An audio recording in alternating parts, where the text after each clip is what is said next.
and may now speak to any other organizers or panelists on the line.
whole process.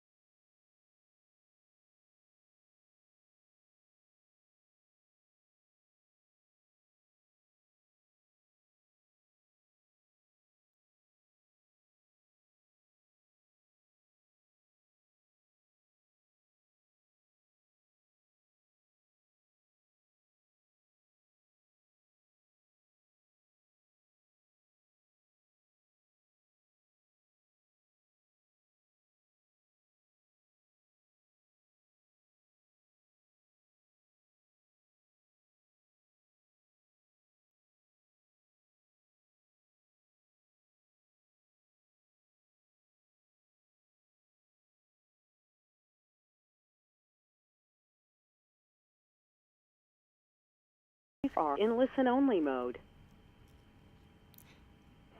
Good afternoon. I'm Amy Quackenboss, the Deputy Executive Director of the American Bankruptcy Institute. For those of you who are not familiar with us, the ABI is the largest multidisciplinary, nonpartisan organization dedicated to research and education on matters related to insolvency. As an ABI member, you have access to a wealth of free online research and networking tools, as well as quality CLE programming. And today I'm pleased to welcome you to the latest in our webinar series, ABI-Live, which is being hosted by ABI's Consumer Committee. Our webinar today will address the proposed National Form Plan and opt-out compromise. For several years, bankruptcy judges and practitioners have been weighing in on the value and necessity of a National Form Plan in Chapter 13. Some thought it was necessary and others opposed the idea. A compromise has been reached, and our speakers today will discuss not only the history of these efforts, but also the current proposed form plan and conforming revisions to the Bankruptcy Code, which may become effective on December 1, 2017. Before I introduce the panel, though, I need to make you aware of a couple of housekeeping matters. First, if you purchase CLE for this program, please make sure that you jot down the CLE codes that will appear throughout the program. You will receive a follow-up email from us with directions on how to get your CLE credit. Also, if you have any questions that you would like to ask the panel during the program, you can type your questions at any time in the questions box that appears in the webinar control panel. These questions will go straight to our panel and will be addressed as time permits at the end of the program. I now have the privilege of introducing our panel. The Honorable Rebecca B. Connolly is the Chief United States Bankruptcy Judge for the Western District of Virginia. She was appointed to the bench in July 2012. She's a former standing Chapter 13 trustee and Chapter 12 trustee for the Western District of Virginia. Judge Connolly has served as a contributing editor and a features author for the ABI Journal, a member of the Consumer Law Committee, and a frequent speaker at ABI events. The Honorable Marvin Isker has been a United States bankruptcy judge since February 1, 2004. Judge Isker was one of the first judges to issue opinions interpreting the 2005 Bankruptcy Abuse Prevention and Consumer Protection Act.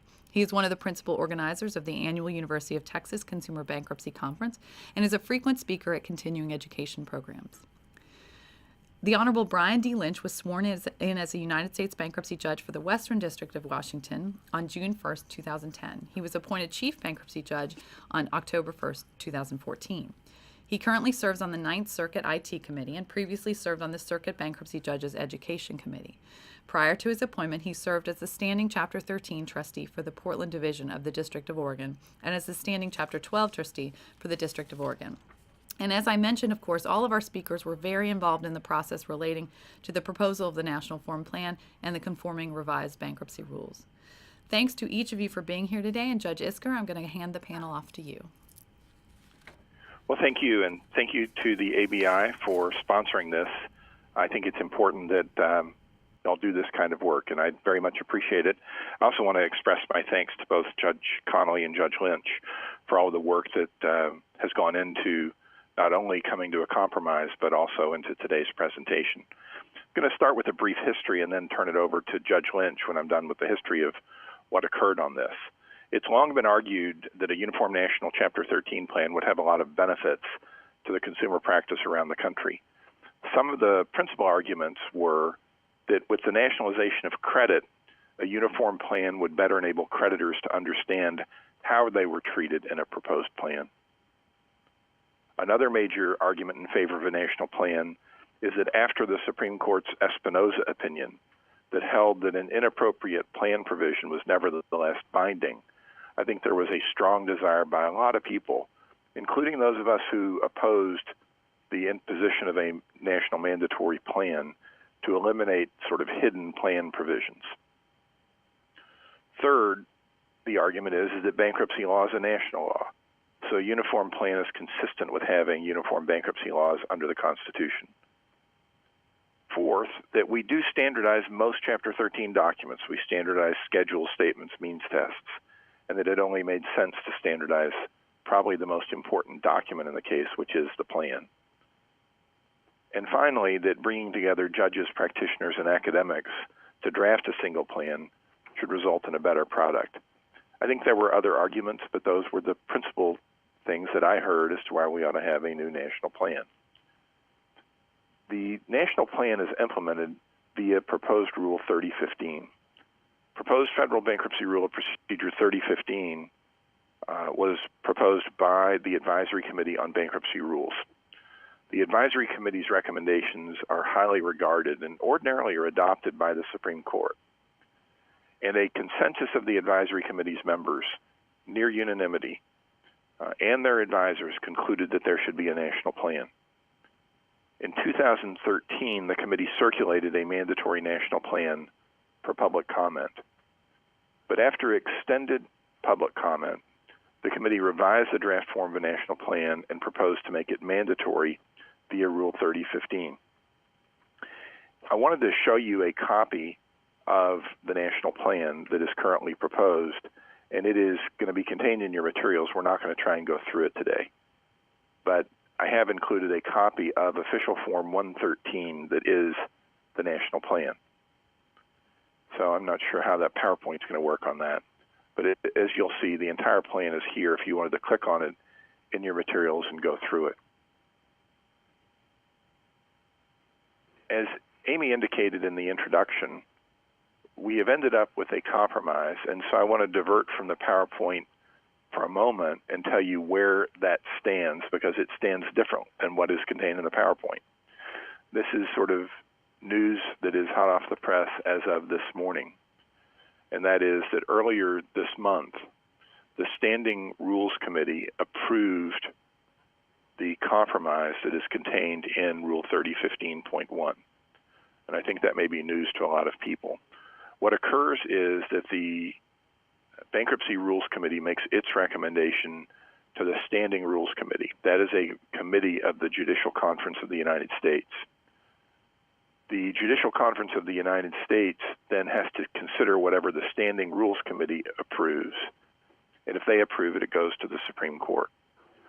What was approved earlier this month, even though the minutes haven't yet been published, but I've learned it from the Administrative Office of U.S. Courts, is that the compromise was approved by the Standing Rules Committee, including fast-tracking of the compromise.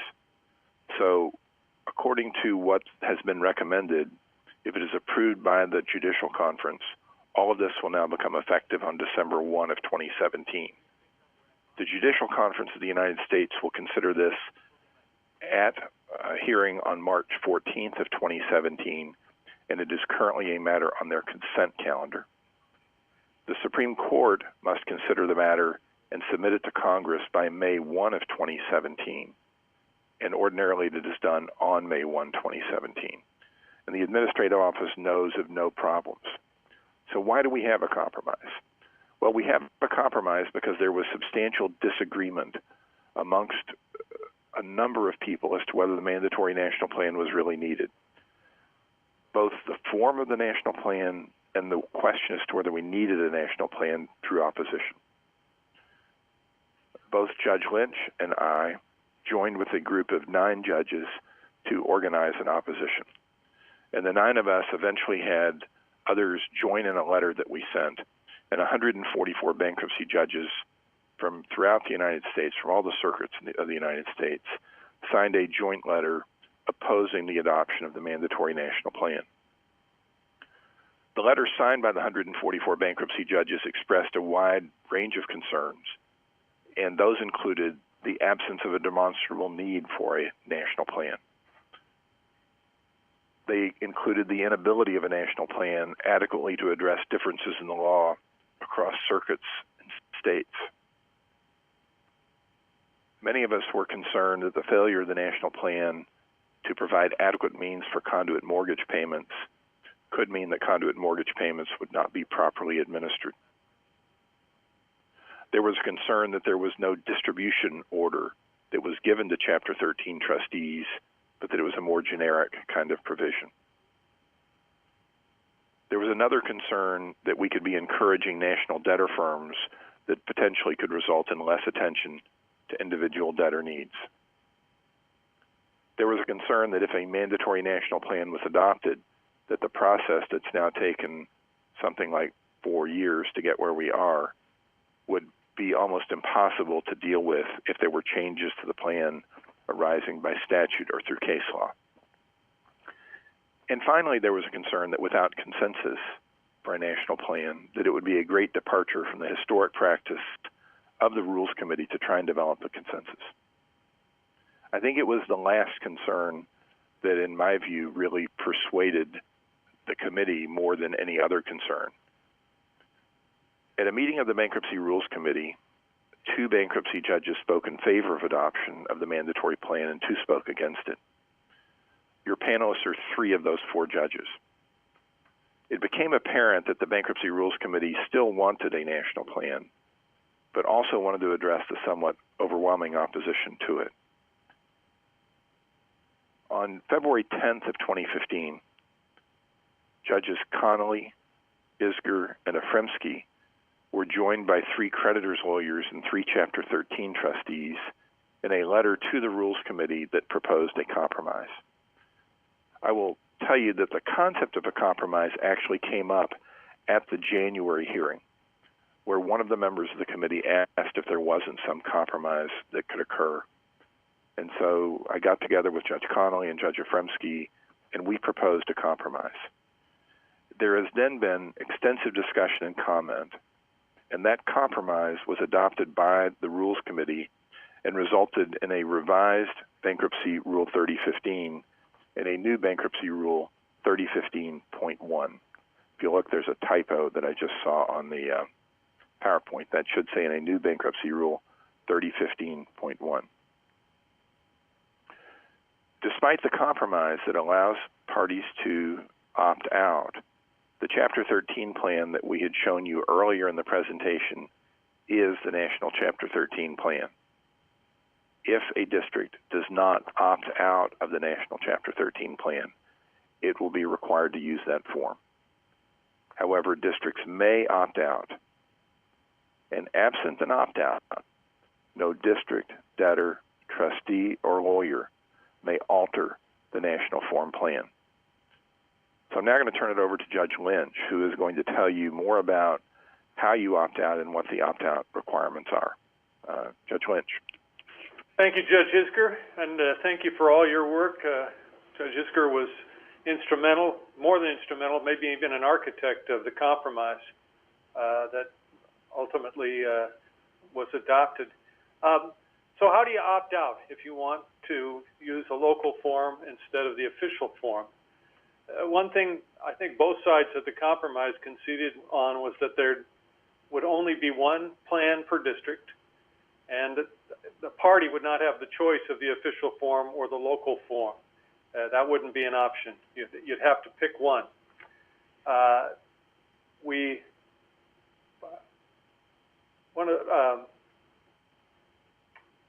One of the things we were concerned about, and I've given you there an overview of the requirements for the local form Chapter 13 plan.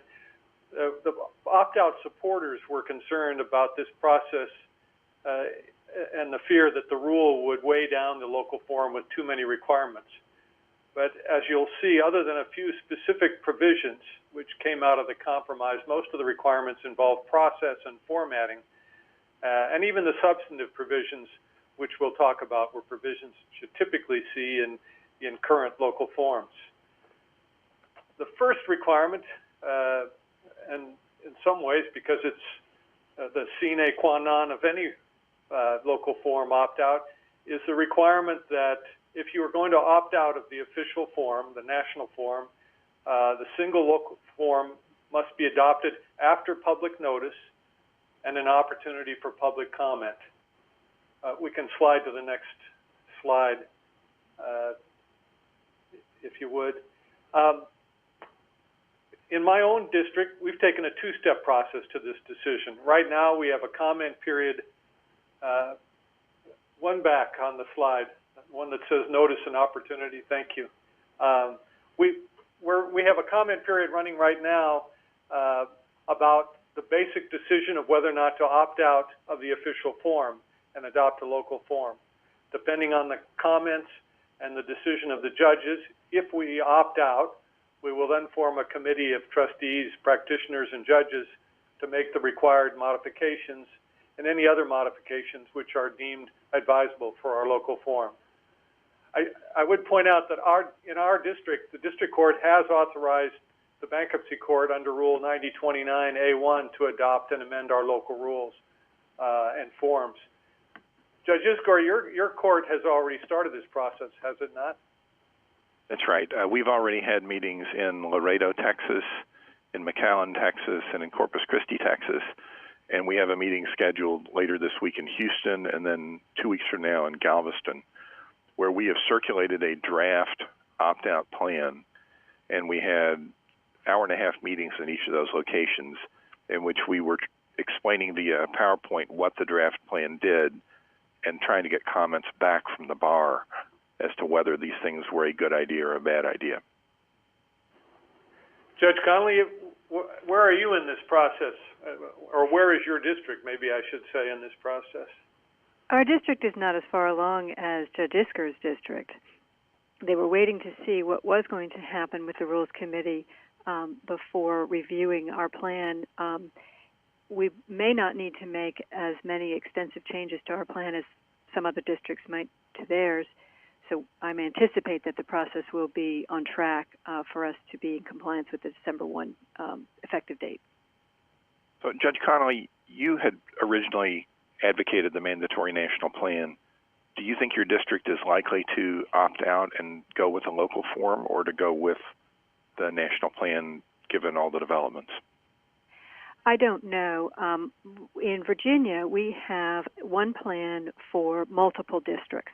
I'm in the Western District. There's also an Eastern District of Virginia, but we have one plan that is required for use in both districts. And ideally, we would continue with that uniformity that the Eastern and Western districts will both adopt the same plan. And so I can't say at this point whether that will be the national plan or we will pursue an opt-out version. But again, I can say that there's some compatibility with our plan and the national plan, such that whether we go to the national plan or whether we do an opt-out plan, the changes will not be dramatic. Okay. Should we go on to the next requirement that's imposed on local form plans if you're opting out? I've tried to look, it has to do with formatting, and I've tried to look for some nuance here, and I have to admit I see none. So it's pretty plain. Probably it's likely that your local form already does some of this, but you do need to use boldface and to number paragraphs and have the title of the paragraph in boldface stating the general subject matter. That's about all that needs to be said, I think, about that particular requirement. We did get one question, which I'll just interrupt if we could, which is it only the local form that requires public, or is the decision to opt out of the official form also subject to public comment? And my response to that, and we'll see if everybody else is the same, is I think public comment is always a good idea on the whole process, but the rule only requires that the official form be subject to public comment. And I don't know if either of y'all disagree with that or not. That's the way I read it. We've undertaken to kind of make it a two-step process, but I don't think you have to. I think you could consider all in one decision, but simply to not seem like we're prejudging the issue, we wanted to give people the chance to weigh in on whether or not we should be opting out, but I don't think it's a requirement. Let's go on to the initial paragraph.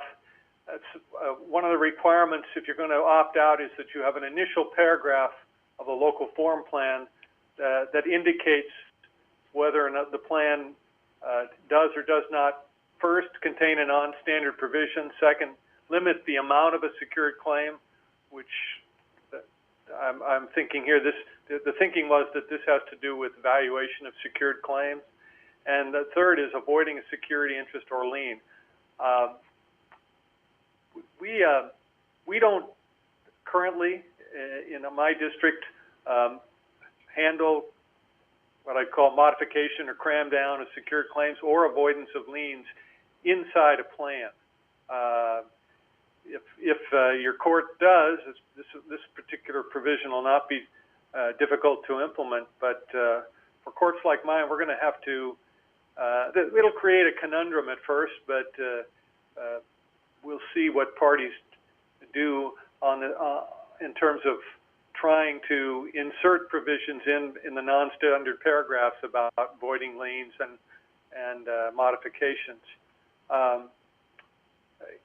One of our concerns in this whole process is whether, if you're going to use the plan to void liens and modify, first you have to make sure you've got service under 7004, and second, you have to decide whether you're going to require evidence. And probably the most important consideration is whether you're going to allow liens to be stripped, and I'm referring here to unsecured liens against residential properties without an adversary using Rule 3012. I could foresee that some courts may have a problem if a debtor thinks she or he can use the plan to strip off a mortgage which is unsecured. The next slide has a example of the Southern District of Texas. Judge Isger's court is using in this area. I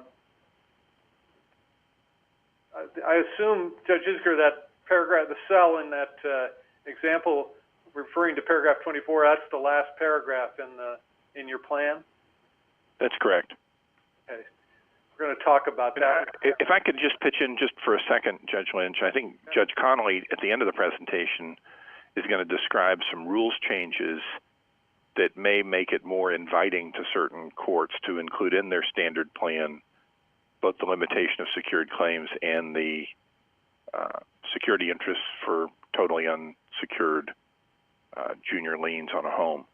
And so she's going to explain how the rules are changed to accommodate these kinds of changes, if you're sort of wondering why we have that in there. That's right. And I hope, I'm curious what you think your districts are going to do with strip-offs under these new rules and forms, and whether you're going to allow them. But I'll be glad to put that issue off till Judge Connolly discusses that rule changes in her portion of the presentation.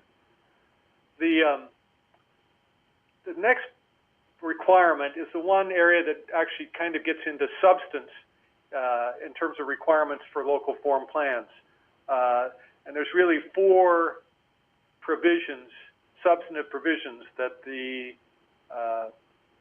Rule 3015.1 requires that you have in your local form plan, which are listed on the slide you're looking at.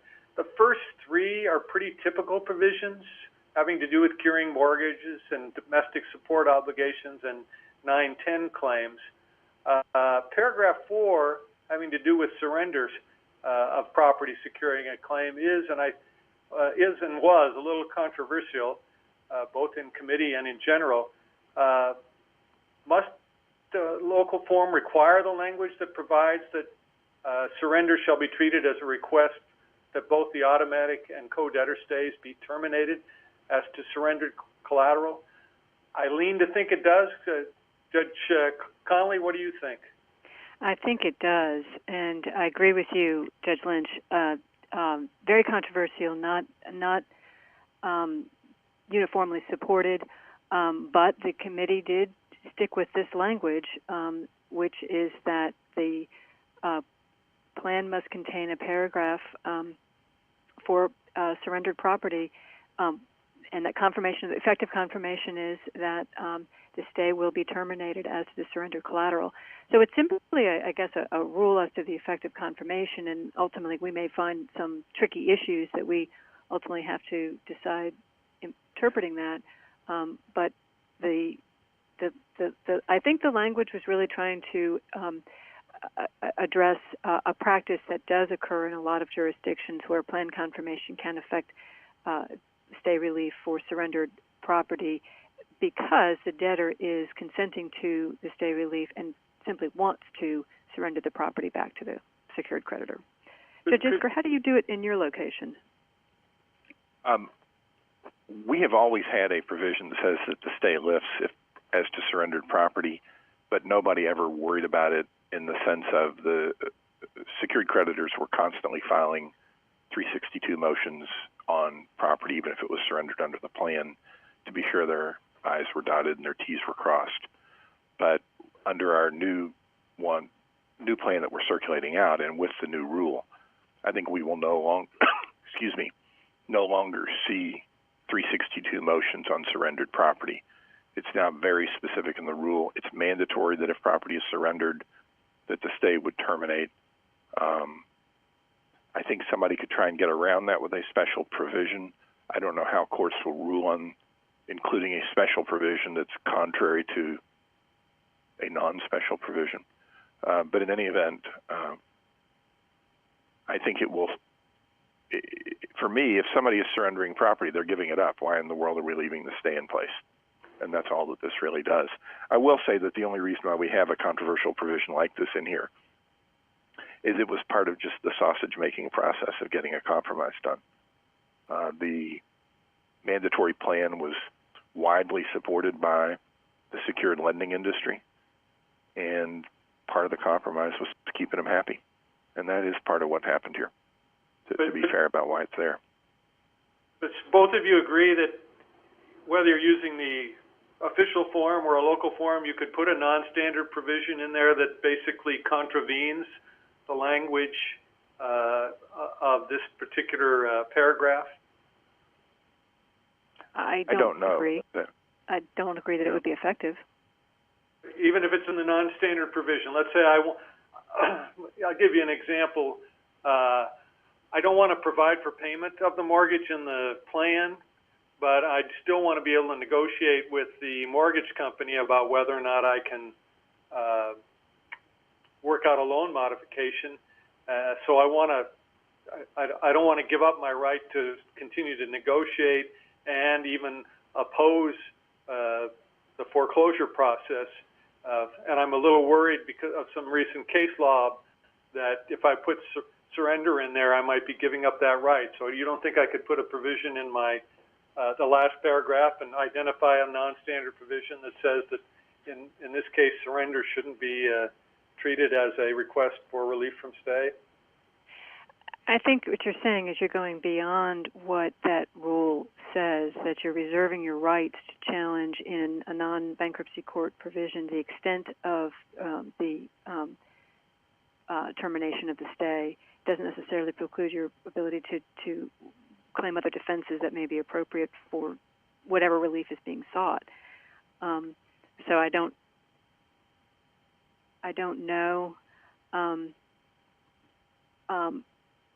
the specifics of that hypo, but I think what I see happening is the nuances, all the splitting of hairs. I mean, the rule is just simply the stay is terminated at 362. It doesn't give you subsections, doesn't give you details, and so I could see some disagreement regarding the application of that language. And so to the extent someone's putting a provision in paragraph, that there's non-standard provisions to clarify or raise some defenses, I think that might be something then that could occur and may be effective. But if they are trying to contradict the specific language, no, the stay is not terminated, I'm not sure that's effective.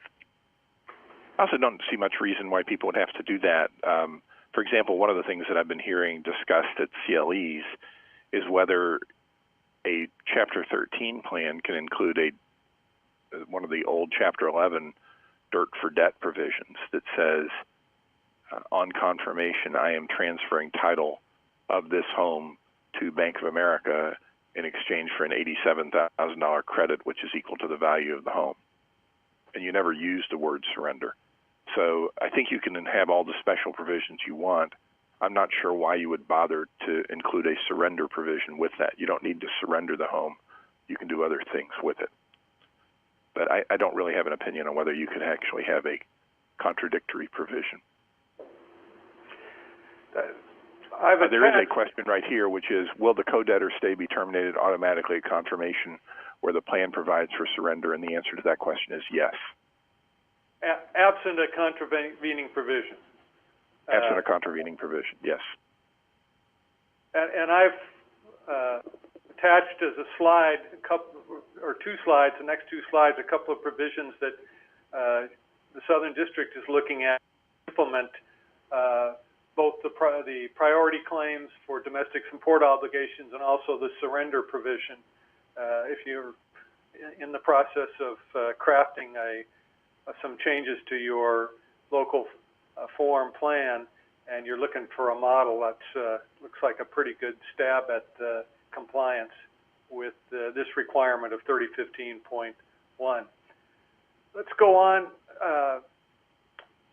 to the next provision, which is really the last requirement of the 3015.1 with respect to courts trying to opt out of the official form, and that is the requirement that the local forum have a final paragraph for the placement of all non-standard provisions. And when we talk about non-standard, it's not only a provision not otherwise included in the official form, but also one deviating from it, like the discussion we just had about surrender. And it further provides that your local form should have a statement that any non-standard provision not inserted elsewhere is void. And lastly, that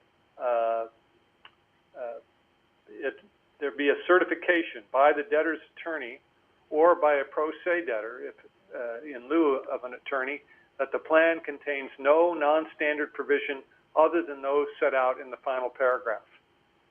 An example of that particular requirement or a provision that complies with that requirement also comes from the Southern District of Texas and is in the next slide. I think this is a salutary provision. It probably solves a lot of the argument around Espinoza in terms of whether this gives adequate notice to creditors. How about you, Judge Connolly? Do you agree? I do, and that's one of the advantages of this compromise. Well done, Judge Isker. The next... I think that may be a Judge Connolly provision in the compromise. This compromise was done by a few of us, yeah, so let's give credit where credit's due on that provision, I think. And It's a very good one. Yeah. I'm not going to go over slides 32 through 37 right now. They have to do with rules about adopting local rules and the various rules that are implicated. If you're looking for more detail about those requirements, you might want to look at slides 32 to 37. Let's go down to slide 38, which is a summary of where we are in terms of opting out. Back to the big point, which is you either use the official form, the national form, or you use a district-wide local form. You have to adopt it after notice and opportunity for public comment. The likely deadline is December 1st, 2017, and if a district-wide plan is not adopted, use of the national official form 113 will be mandatory. I'm going to pass it off now to Judge Connolly. We've spent a lot of time over the last couple of years about the forms, but there's a lot of important rule changes other than that, are there not, Judge Connolly? That's a good point, Judge Lynch. A lot of attention has been given to the plan itself or the concept of the plan, And not a lot of attention has been given to all the other changes to rules affecting Chapter 13 practice that we just learned today will go into effect December 1 of this year.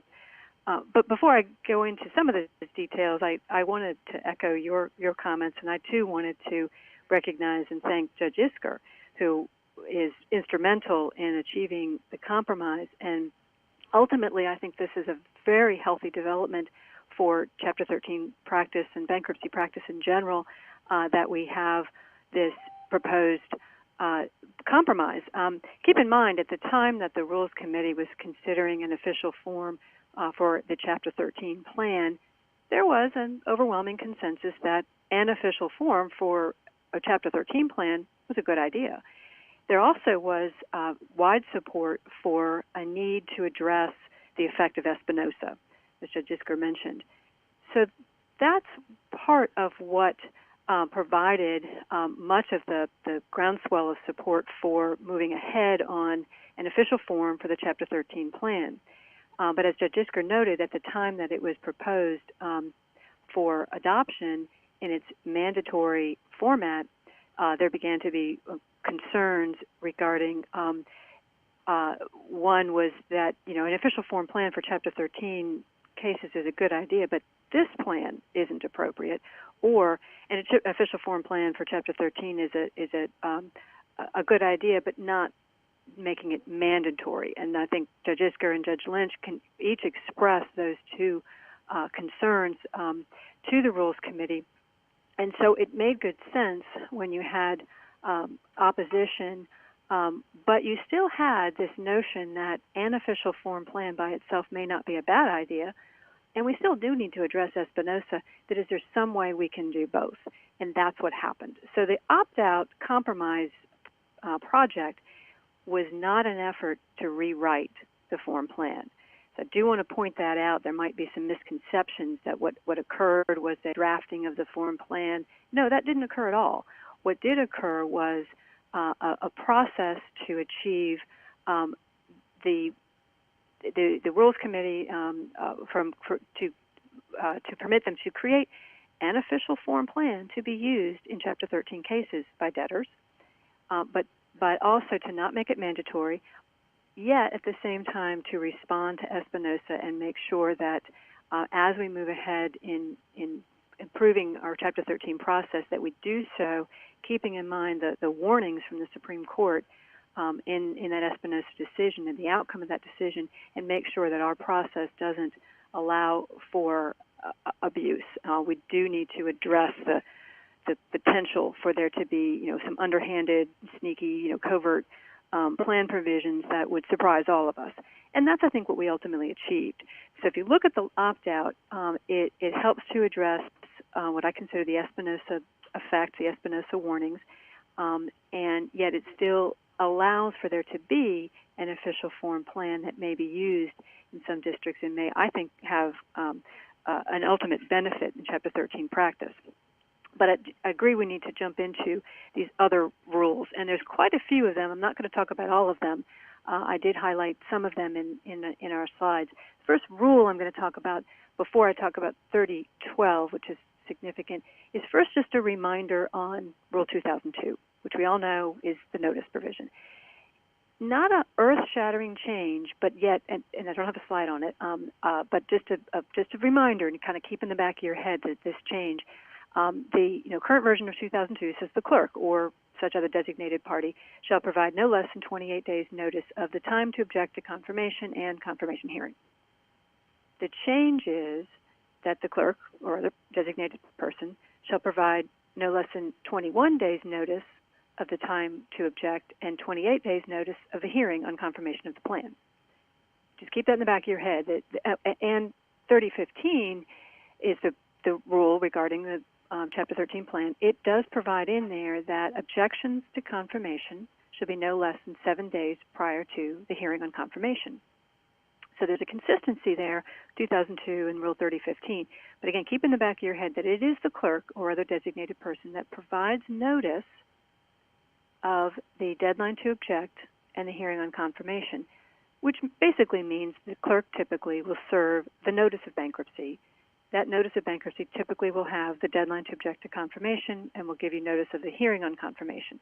That's not going to change, but there's other provisions that do change, including other parties that need to be served or receive notice, other methods for service, and that's why it's important to keep in mind the clerk only mailed the notice of bankruptcy to those parties on the matrix, just as has always occurred, yet there may be a new obligation for service down the road, and there might need to be some other changes that debtors need to take into account. So one of the changes was in 3012, previous slide. The current version of 3012 says the court may determine the value of a claim secured by a lien on property in which the state has an interest on motion after hearing on notice to the holder of the claim and any other entity as the court may direct. That's the current version. The new version keeps a lot of the same language, just rearranges it. It now says a request made by party in interest on notice to the holder of the claim and any other party who designates, exact same wording. The court may, exact same wording, determine the need of a secured claim, exact same wording. The difference is now the rule specifies that it is pursuant to Section 506A, or the amount of a priority claim under 507. So it's specifically limited to 506A, which, as we all know, is the valuation section, not any other section, but just the valuation section. And then the rule goes on, 3012 goes on to tell us that it may be done by motion, in a claim objection, or in a Chapter 12 or 13 plan. So the current version says it may be done by motion. Again, it uses the word may. It doesn't say shall, doesn't say must, doesn't say only. The current version says motion.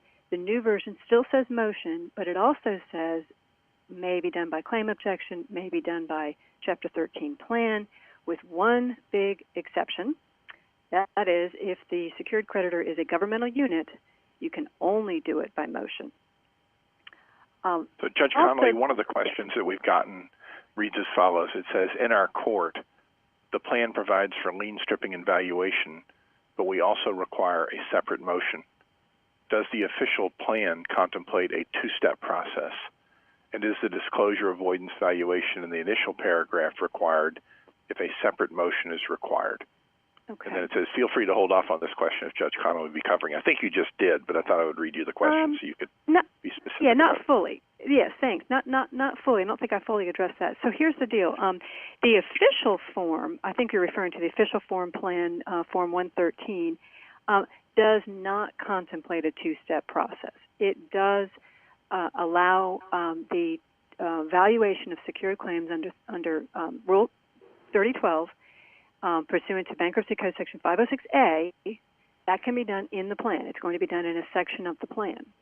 And the rule will tell us that if you're doing that, if you do have a valuation provision in your plan and you're using the official form plan, you're going to have to serve that plan pursuant to Rule 7004, which, as we all know, means additional addresses, maybe an officer or director, named officer or director, maybe a registered agent, maybe they are an FDIC-insured institution, and you might have to use certified mail. All of that is required regardless of the fact that the clerk sent notice of the notice of bankruptcy just by regular mail. There's a second additional hurdle you're going to have to do to serve that plan. But if your local plan does provide for evaluation, and this is not uncommon, while Judge Lynch's plan does not provide for a combination of a motion to value and a plan, other plans do.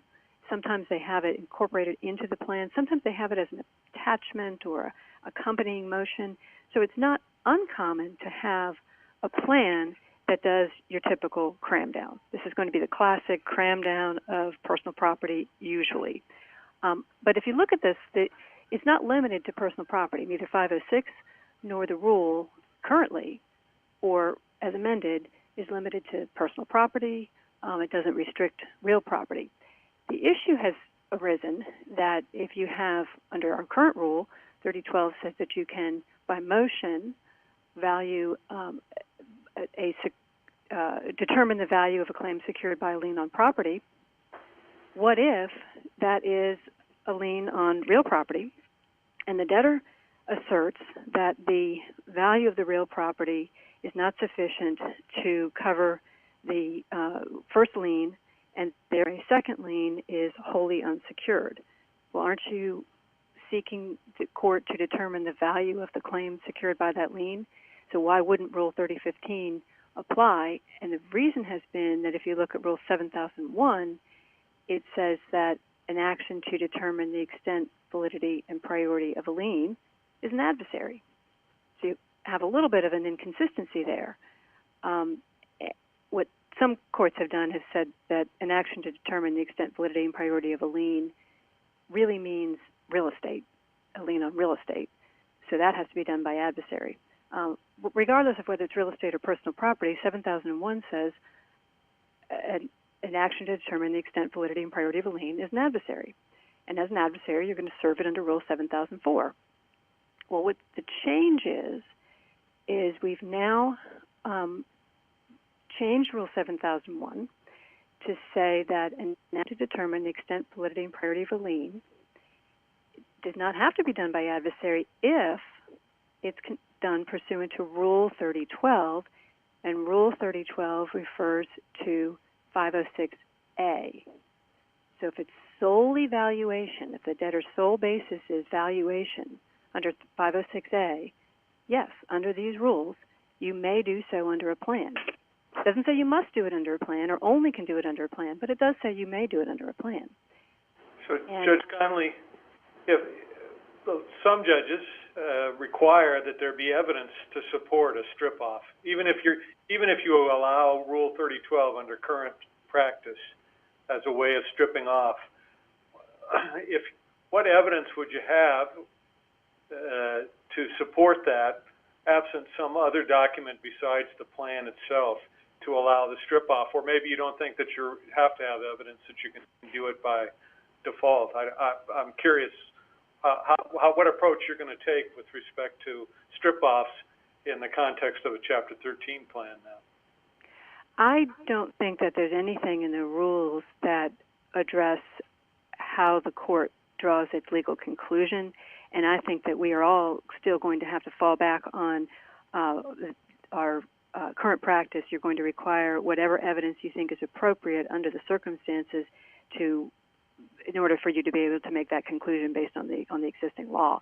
You know, it's not unlike any other plan provision. If a debtor is proposing a plan that you aren't certain that it meets the liquidation test, I may need evidence, or there may be other provisions that I may need, evidence to consider. And we have to keep in mind the burden of proof, and it's going to be consistent here. The debtor is the proponent of the plan. In the face of an objection, the debtor bears the burden of proof to prove the plan meets the requirement of confirmation, which maybe in this case is going to be the debtor's going to have to prove that the values are what the debtor purports them to be. So the mechanism that a court may use to hear that matter is not unlike any other contested matter in connection with the Chapter 13 case. If you have a dispute over interest rates or dispute over, whether a plan is feasible, there's going to be some mechanism where you're going to need to have some time for the court to hear the matter, and also have a mechanism for the parties to present evidence if appropriate. That's not going to change. What this is simply doing is this is simply providing a consistency and a coherence between what's currently inconsistent. Currently under 3012, you can do a valuation by motion, no reference to 7004, so you've got basically just serve like 94 in the old contested matter, but that's inconsistent with Rule 7001 if you're trying to determine the extent of the lien. Now those two are consistent, and in either case, no matter which way you want to call it, you want to put it in your plan, you want to do it in the motion, you want to do it in adversary, no matter what, you're still going to serve it under Rule 7004. But when you're talking about strip-off, a lot of people, when they think of strip-offs, they're thinking of lien avoidance. And so one of the things that is controversial is the fact that these rules, like 7001, refers to 3012 and 4003D. And 4003D is a lien, is a rule that's actually called lien avoidance. And that's one of the concerns that some folks have, is this reference to, oh, wait a minute, you can avoid a lien in a plan and you don't have to do an adversary. What's going on? Well, 4003D, remember, it just deals with the avoidance of a lien to the extent it impairs an exemption. And again, that hasn't changed. I mean, the current version of Rule 4000D says, a proceeding by the debtor to avoid a lien or other transfer of property exempt under Section 522F shall be done by motion in accordance with Rule 9004. That's the only one that throws out there, shall. And the change is that it now says or by serving a Chapter 13 or Chapter 12 plan on the affected creditor by the manner provided in Rule 7004. And the emphasis there is that the current version of 4003D tells us that we refer to 9014 and essentially tells us a motion and you don't have to serve under 7004. The difference is now we're told if you want to do this in connection with the Chapter 13 plan, you have to serve the plan under Rule 7004. So there's a consistency now. You kind of get the theme that all of these actions have to be consistent with Rule 7004.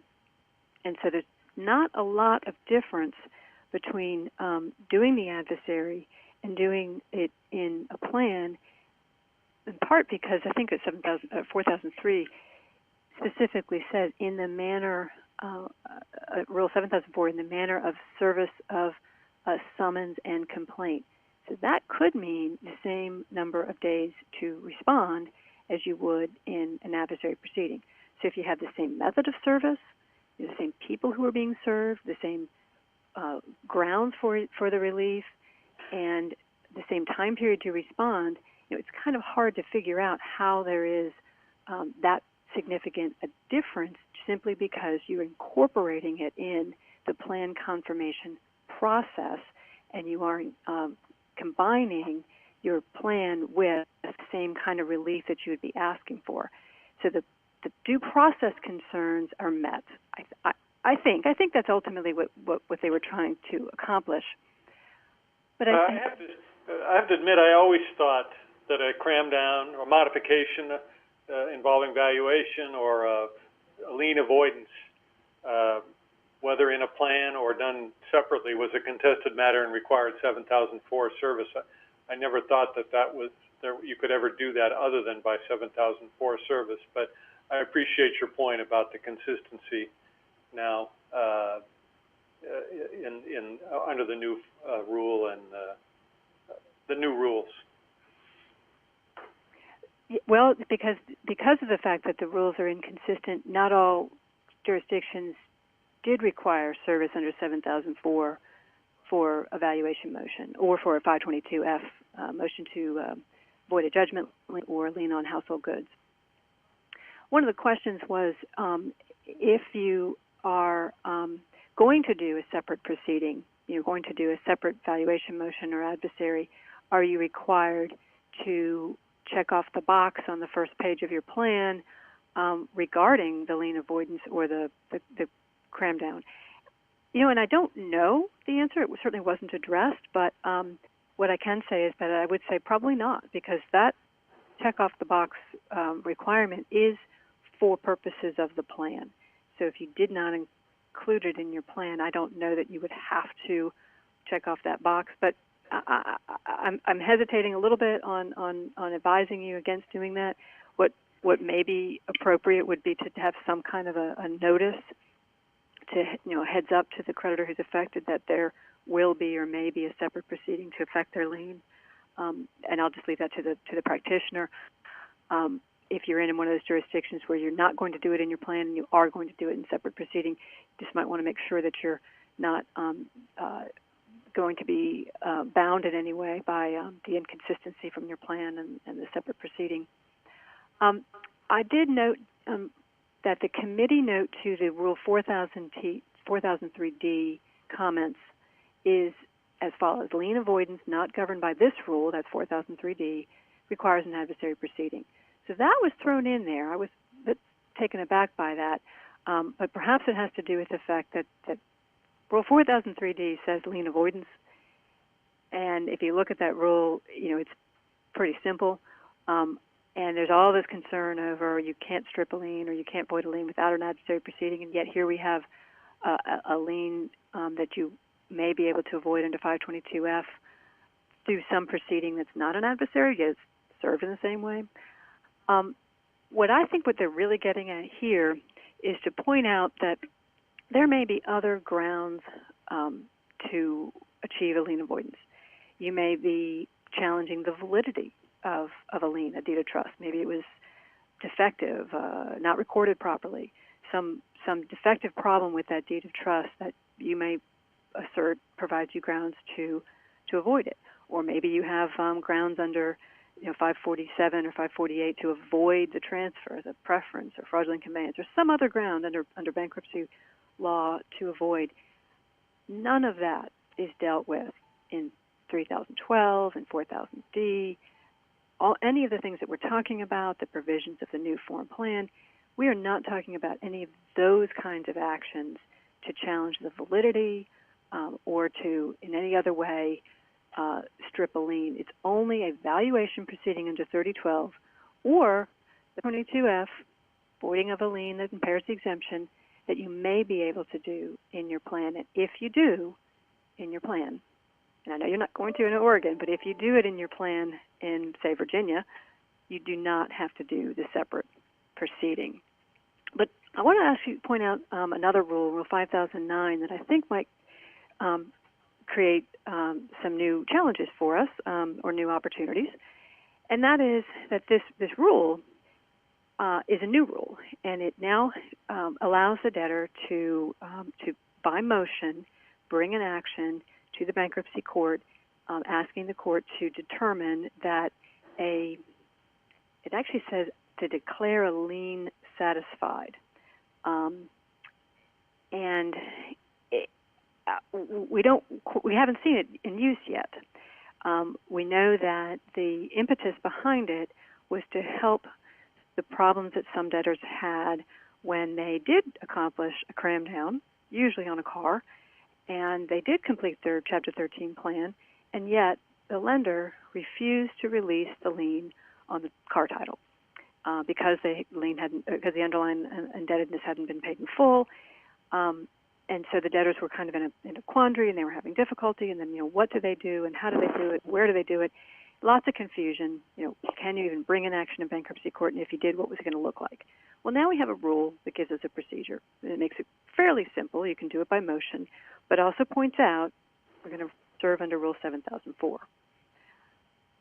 But what if the debtor had used 3012 to determine the value of an allowed secured claim, and in so doing achieved confirmation of a plan that allowed them to do that, and determined that a subordinate consensual deed of trust was wholly unsecured?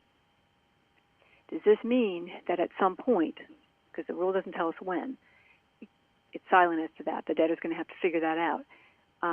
At some point, the debtor could bring an action under Rule 5009 to ask for an order declaring that the secured claim has been satisfied, because it was a wholly unsecured claim, and that the lien has been released under the terms of the plan.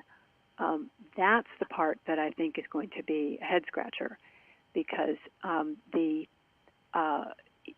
3012 doesn't talk about releasing liens. It doesn't talk about avoiding liens. It just talks about valuing the amount of the secured claim and achieving confirmation. Here's where it's possible that maybe a debtor will try to obtain an order that, the wholly unsecured claim requires the release of a deed of trust, a recorded deed. And we do serve pursuant to Rule 7004 in the manner that we would a summons and complaint. So the creditor is going to be served in the same manner as an adversary. They're going to have the same time periods to respond, and the grounds should be the same. So maybe this is sufficient, but this is going to be the new challenge for us, is to determine whether this will accomplish the strip-off in connection with a Chapter 13 plan confirmation process, because I don't see the rules otherwise achieving the release of the lien, through a strip-off, just through plan confirmation. Particularly if the debtor hasn't obtained a discharge yet. Typically, if we grant relief for a strip-off, unless either the debtor, we make it contingent on them obtaining a discharge, or if they're not eligible for a discharge, the completion of the case.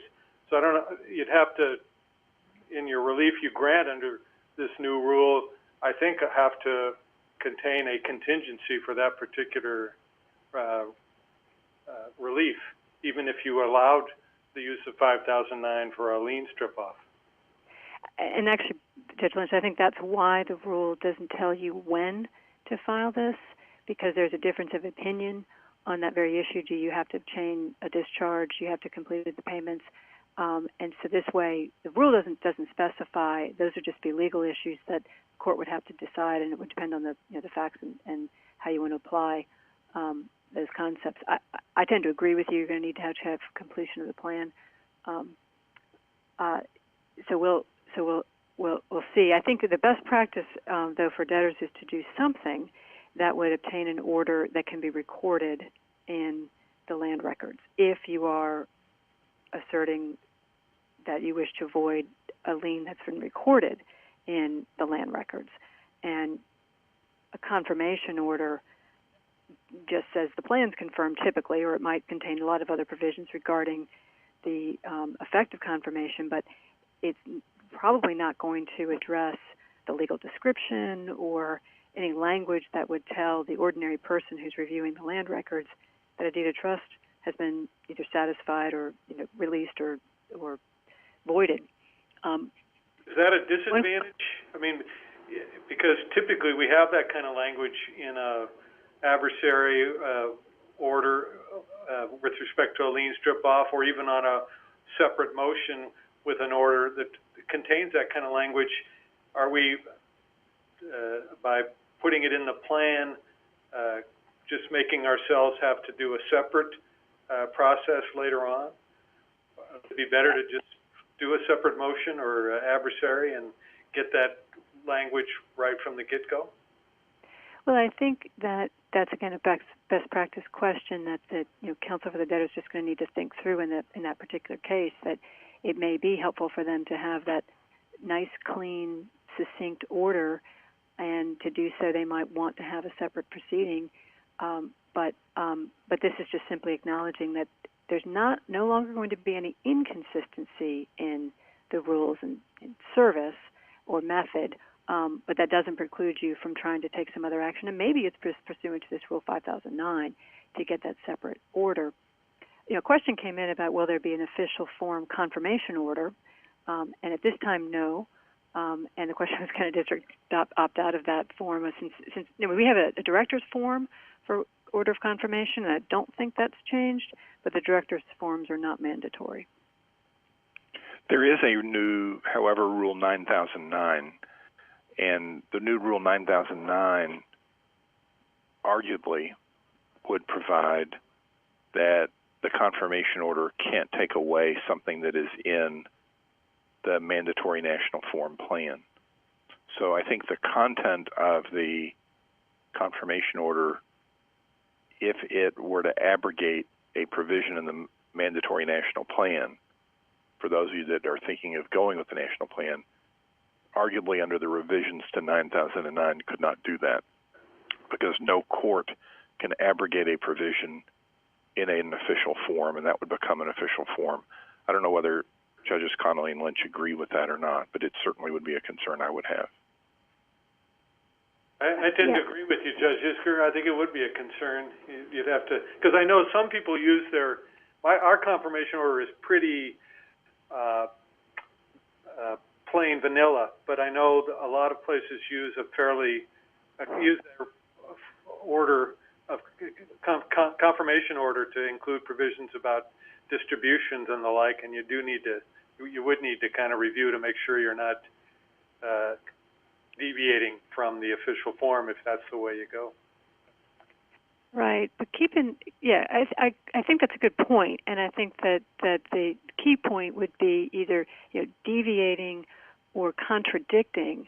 I think 9009 is just something everybody has to read because they're it will be a concern and a consideration, but it doesn't say you can't make any changes.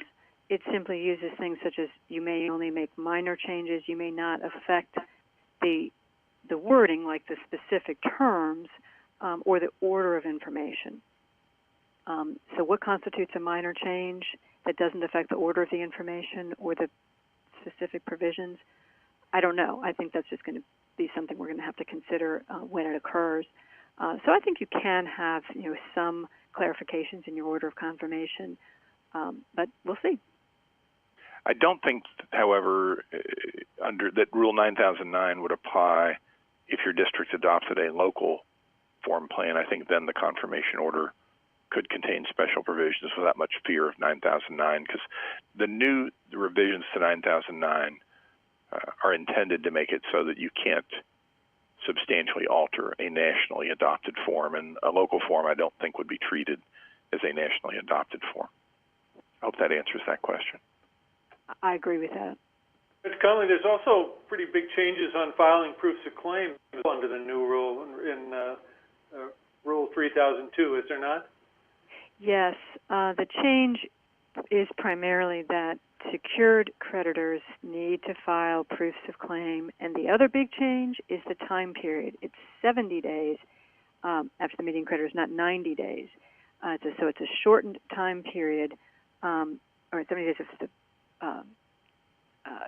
and so it's a shortened time period, which causes a headache for some creditors, but it will ultimately, I think, provide for a more a cleaner practice, because as we all know, that it's helpful for all of us to know the claims at or before confirmation of the plan. The saving grace for the secured creditors is if you have a security interest secured solely by the debtor's principal residence, you have a two-step process. You can file your proof of claim by the bar date, and then you have an additional period of time to submit the attachments. The documents are pretty extensive, and it can take a long time for the creditors to be able to get them in place, and so they are provided with a little bit longer period of time to submit that attachment. So it's 70 days after the petition or order for relief, I think I said 3 meeting of creditors, to file the proof of claim. So that's a big change. Now, the secured creditors filing claims, while that had not been mandated, I know a lot of secured creditors have routinely been filing proofs of claim in Chapter 13 cases, and now they will be required to, but I don't think that's a big deviation. But keep in mind, this rule pertains, the requirement to file these proofs of claims pertains to Chapter 13, not Chapter 11. It also will pertain to 7. I think in the end that's going to be better. The other, I guess, point to keep in mind is that some of these things, such as determining the amount of a secured claim, you can do so in a claim objection. You can also determine the amount of a priority claim in a claim objection. So filing that proof of claim early is going to be helpful, and setting up these shorter time periods are going to help us to achieve confirmation, I think, more efficiently.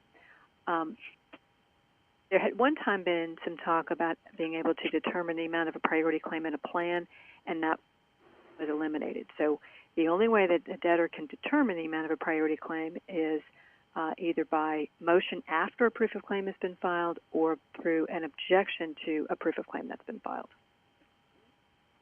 Back to the point about the filing of claim, you mentioned at the beginning, but I want to draw attention to it, that the rule now requires creditors, including secured creditors, shall file a proof of claim to have an allowed claim with certain specified exceptions. I think there was a practice some places where certain secured creditors got paid without having to file a claim, and I think this is intended to do away with that practice. If a secured creditor wants to get paid through the Chapter 13 trustee, they have to file a claim now. Do you anticipate that will make any difference on the conduit jurisdictions? Well, we are a conduit, and I know Judge Isker is too, in Western Washington, and we require a claim to get paid. We don't disperse money. Now, what gets real interesting is if the creditor doesn't file a claim, whether the debtor can file a claim for the creditor to make sure that creditor's getting paid, and then what happens if the debtor lists an arrearage. It gets very complex. But I do think the better practice has always been to make a creditor file a claim to get paid by the trustee through a plan. And the option for the debtor to file a proof of claim has not changed.